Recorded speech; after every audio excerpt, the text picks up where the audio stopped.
Hello, everybody, and welcome to the December 13th Trips and Traps featuring the return of Eric Donovan. Very excited to be back after a couple weeks off for some family reasons, the birth of my son. But good to be back here in the game and back at the Big A and back doing Trips and Traps with you. Our final Trips and Traps on the main track. Yeah, the last Trips and Traps on the main track. We'll see how things change around here. And we've actually got 4 races to bring you. It's a little bit of an improvement from the last couple weeks before that. We did have some rain over the weekend, but we got some races. And some of them are just horses that didn't necessarily have bad trips, but horses we want to bet going back. We're not exactly sure what happened to this horse, Eric. Yeah, this is Stone Picker. This is the 5th race from December 5th. It's a New York bred maiden claimer, 20,000. Stone Picker dropping back in for 20,000. A horse that didn't break well, had a little bit of trouble soon after the break here. Seems like he's a little bit green maybe even in between horses here, and just nothing really goes right in the opening stages and doesn't have any speed. Yeah, he so ran unlike himself that I'm wondering if there was something. He was just having a bad day or something. Because it's not as though he didn't finish up or you think there's some sort of physical issue, but this is a horse who you anticipated being one of the speeds, maybe sitting outside the 5 and maybe sitting there. Breaks a little slowly. Wilmer Garcia is trying to get the horse in the race the whole way, but he's just not responding at all. Maybe at this point, he's sulking. He's inside of horses. He's a horse that's used to sort of being towards the front end, but for whatever reason, he did not run anywhere close to the race to be expected. I'm not saying he had to win, but you would have expected him to be placed in a different spot, and he just didn't run his race. It's tough call with these kind of horses. I mean, he's down inside here. Perhaps he didn't like the inside either, and trying to make a little bit of a run on the inside. He finished his 4th here. He's beaten 14 3/4 lengths, so it's not like he's last. It's not like he's making a big run on the leaders here. But kind of a tricky read going forward with this horse here. I think you expected him to do a little bit more in this race here. Is it a negative that the rider was asking him to keep up and he couldn't keep up? I don't know about it. It is and it isn't. Listen, I thought he had a good chance to win the race, and it's not sour grapes one way or the other. It's that he ran so counter to how it was to be expected here, and it just feels like the way Wilmer Garcia was asking him for horse. 2 races back, he had run very well against Reggie D and arguably run better than him, disputing the pace on the inside. Last time out, they were against tougher horses. He didn't run that badly. This seemed like the appropriate spot for a drop down, yet he never got into contention. I'm thinking maybe next time he runs, if he draws an outside post or something, or more towards the outside, if he can break sharply, he'll run a much different race. Of course, that could be a big if. Maybe there's a reason he didn't break. We'll have to find out, but at least you'll get price on your side, or you should after this kind of effort. Yeah, that's the other thing. He's buried enough from this. I want to give him one more chance if he's in the right spot.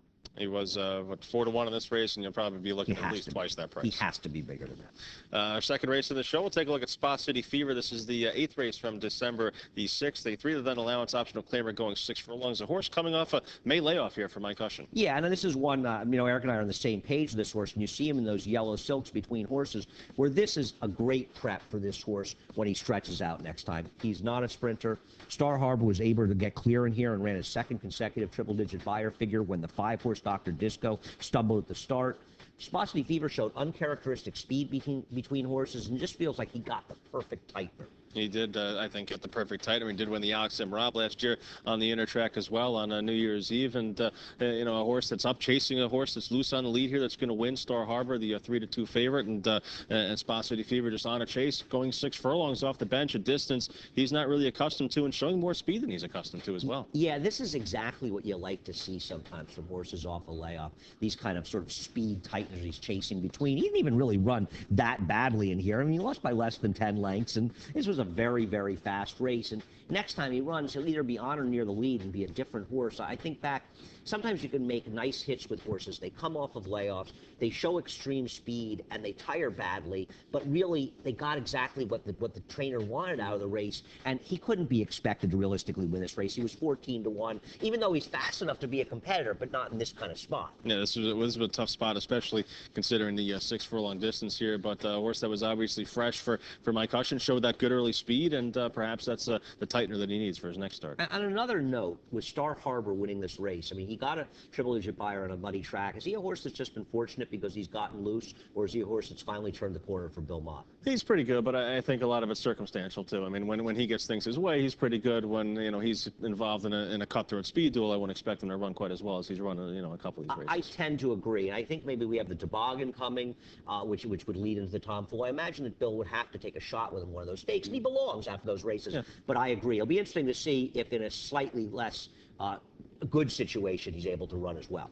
I'll take a look at our third race in the show. This is the opener from December the 7th, the $15,000 claimer going 6 furlongs, Lost Decade from the rail, gets lost on the inside. Yeah, and this is something, and Pablo Morales has been riding here, and he's had some opportunities on some live horses. I'm not trying to be too tough on him, but I think this is a race that you got to use as a learning experience. Man, you've got the rail, and he may have had the best speed in this race. You've either got to go early, you've got to make some commitment, but right in here, he just seems to be just tentatively riding. Then he drags the horse out of the race, and he really loses all chance and gets totally bottled up in the stretch. Hate that move. I mean, on the other hand, he's buried by the rail. It's not his fault. The rail does hurt him because he may have to go a tad too fast, you know, if he sends him on through there, but I'd rather be on the lead vying with the 3-horse right now instead of stuck in behind a wall of 4 horses. Yeah, that's the thing, and it's like, okay, the whole field bunched. Were they really going that fast? I mean, Little Dale did hold on for third. Straight Facts took a terrible beat, losing by a nose. The winner did get a very good setup, Junior Officer, the David Jacobson horse, but I know that Lost Decade didn't have any chance the way this race played out, Eric. And then gets into a little bit of trouble down there at the top of the stretch, you know, being in real tight as they turn for home and having a horse right in front of him there. So a very tough situation for Lost Decade, who's, you know, trapped in behind horses. Now another horse coming up to the flank of Lost Decade, so he can't even get outside to make a run. Yeah, and he's also got, I think it's the 6 horses leaning on him at this point. The Rick Dutrow trainee, Good Time Boy, and he's actually keeping him in that spot. If you're watching, the 5-horse drifts a little bit. He's caught behind horses. I thought the rider of the 6, Good Time Boy, he kind of sort of stood up on him a little before the wire. He wasn't going to be third. You hate to see that, but I don't know where Lost Decade goes from there, but man, you gotta make that decision before the race. What am I going to do with him? And you're stuck between a rock and a hard place with the rail. But I think you're better off being a little more aggressive and trying to put a little distance between the others. And this field might not have bunched so much. I agree. I think it's a tough situation to be in. To either think you're going to have to go too fast and duel for the lead, or take a tuck in behind horses and worry about getting into some serious traffic. But I'll take the clear shot most of the times over being stuck behind horses. I agree with that. The problem, of course, is, well, what if Good Time Boy wasn't there, and what if, he was able to get out in the stretch? Maybe he looks like a hero. But when this field's bunching like that, it's usually because they're not necessarily going that fast, and there wasn't a ton of speed going. And the best kind of riders with the speed horse are the ones that seize the moment right at the start. All right, one more race to bring you. We'll take a look at FREUDIAN now, the 7th race from December the 7th, and 2 other than allowance optional claimer going 6. This is a case with FREUDIAN where I just think he's a horse. You can't just ride your horses the way you want them to run. FREUDIAN is a horse that doesn't have speed, that's going to need a little bit of pace up front, and he's going to need the right ride. And he got a very good ride by Junior Alvarado, saving ground last time, making the late run, running third. In this race, Eddie Castro is just impatient on him the entire way. He's basically in a drive for almost the entire race, Eric. He is, and about as tough as a spot as you'll find this time of year for allowance optional claim or 2 other than. I mean, 2 horses that are in tip-top shape right now, Be Bullish and Rigby in great form, and here comes FREUDIAN up on the outside trying to catch up with those horses. And look at the difference in the rides. The rider, I think, was Junior Alvarado, I'm sorry, and Be Bullish. He's just keeping position with his horse. Eddie is in a full-out drive. He's racing 4 wide. Be Bullish is sitting comfortable in the tuck. I'm not saying that FREUDIAN was going to win this race, though I think he would have run second, all things considered. I think it would have been closer. I shouldn't say second. The point is, he had no chance given this situation. You've got to dance with the girl that brought you there, and this is a closer. Looking at this horse's PPs as a closer, rushing it into the race is not going to improve its chance. It's going to hurt them. Even though you're right, even if you think there's not a whole lot of speed in the race or it's not going to play out, where there's a speed duel that's going to help you in here, you still can't change tactics like that. I don't think it ends up just hurting you in the long run. It does. You're never going to win under those circumstances. And yes, he does need some pace, but I thought he got a little pace in here, and he would have been, I think, a lot closer towards the end if he had been more patient. And I'm hopeful that FREUDIAN, I think, has run 2 good races since Linda Rice took over his training. Linda's quietly, her horse has been running very, very well since we came over to Aqueduct. Not to knock her earlier, but I think they've been running particularly well. And I think if FREUDIAN can get some more speed and get a comfortable ride where he just takes that one shot, he can run a lot better than this. All right, we'll see how FREUDIAN does next time out. We'll see how all these horses do next time out. We can always use your help, though. Viewer comments at tripsandtraps@NaraInc.com. That's our email address.